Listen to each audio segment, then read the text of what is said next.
చాలా మంది వయసులో పైబడిన వారు, మేము ఇంకేడ ప్రార్థన చేస్తామండి పాస్టర్ గారు, మేము ఇంకేడ వచ్చేదండి పాస్టర్ గారు చర్చి. ఆ మాట అంటున్నావంటే నీలో బలం చచ్చిపోయింది, ఆత్మ బలం చచ్చిపోయింది.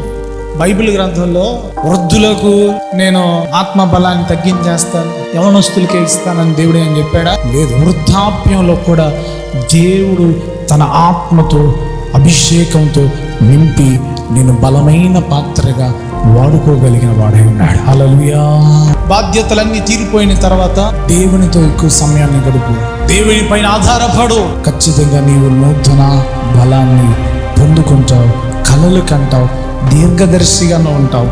అనేక మందికి మాదిరికరంగా ఆత్మ నడిపింపగలిగిన తల్లిగా, అమ్మమ్మగా, తాతయ్యగా ఇలాగ నీవు ఉండగలవచ్చు. మనం ఎప్పుడైనా ఆత్మ బలము తగ్గిపోతుందంటే మన ఏకాంత అనుభవంలోనికి వచ్చేసి నూతన బలం పొందుకోవాలి, రీఛార్జ్ చేయాలి.